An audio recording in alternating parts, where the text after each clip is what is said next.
transporters to alleviate the changes associated with distribution of premium motor spirit nationwide. The revised freight rate of PMS took effect from June 1, while still maintaining the current regulated pump price of 165 naira per litre. Agency reports say the approval was due after consultations with industry-wide stakeholders at the instance of the Nigerian Midstream and Downstream Petroleum Regulatory Authority. A statement by the management of Nigerian Midstream and Downstream Petroleum Regulatory Authority said the review was necessitated by the upswing in the global price of petroleum products, especially automotive gas oil, and its implication on the cost of transporting PMS nationwide.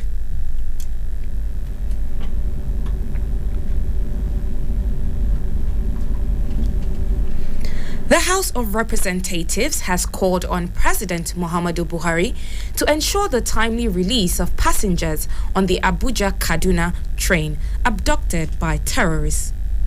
The lower chamber urged the president to expedite action to secure the release of the remaining 51 Nigerians kidnapped in the Abuja-Kaduna train attack and all other Nigerians held hostage by bandits and terrorists across the country. The parliament urged the federal government to set up a high-powered interagency panel to coordinate efforts to ensure the release of abductees across the country as well as assist their families. The lawmakers also maintained the House committees on Army, National Security and Intelligence to ensure compliance with the resolutions. The Speaker of the House, Femi Gbajabiamila, who disclosed this, said the leadership of the House met with the families of the victims, recently described how badly he felt when he spoke about the trauma the relatives were going through.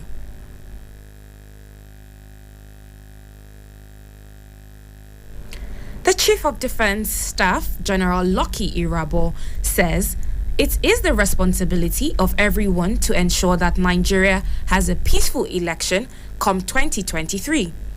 General Lucky Irabor was speaking at the Defense Headquarters during a bi-weekly press briefing on operational activities of the Nigerian and other security agencies. Defense correspondent Uchechi Nlemuwa completes the story.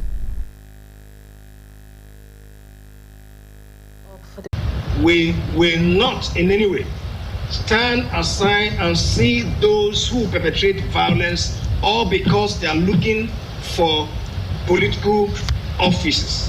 The CDS also wants that any political thug caught during forthcoming general election would face the full wrath of the law. We will not allow criminals amongst those, or if you like, thugs that have made themselves available for anyone to use. We will not allow it, and we are working very closely with the police, and we stand ready to give them all the support that is necessary. Because going forward, Nigeria must be peaceful. Uchechi Lemowa, Citizen 93.7 FM. Uchechi Nlemuwa with the report. The Independent National Electoral Commission, INEC, has reassured the residents of Ekiti State of its readiness to conduct a free and fair governorship election in the state. INEC's National Commissioner and Chairman of Information and Voter Education Committee, Festus Okoye, gave the assurance today while speaking to newsmen. He revealed that over 980,000 residents have been captured in the Commission's voters register, but less than 200,000 of the figures were expected at the polling units. Festus Okoye stated that the Commission has concluded arrangements to ensure voters were not delayed unnecessarily due to accreditation in the bid to cast their ballots. He noted that INEC has deployed more bimodal voter accreditation system, BVAS, for the exercise compared to the number of polling units where the election will take place. The Academic Staff Union of Universities has sued the Edo State Governor, Godwin Obaseki, over the suspension of all union activities in the state-owned institutions of higher learning.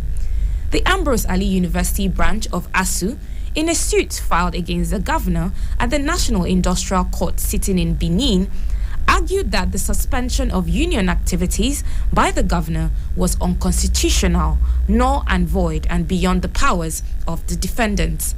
Also joined in the suit are the state government and the Attorney General and Commissioner for Justice in the state.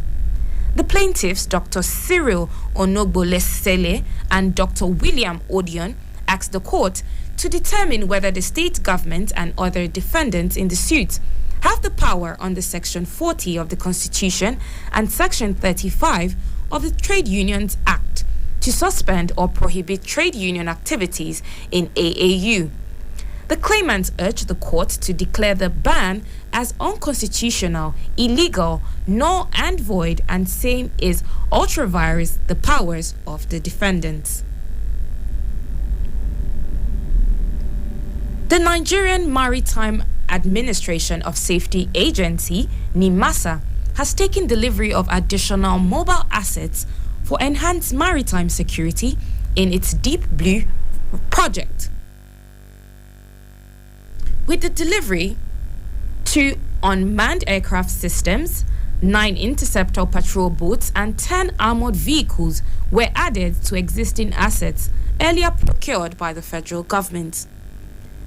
The land assets include the Command, Control, Communication, Computer and Intelligence Center for intelligence gathering and data collection. Also included are 16 armored vehicles for coastal patrol and 600 specifically trained troops for maritime security units to carry out its works.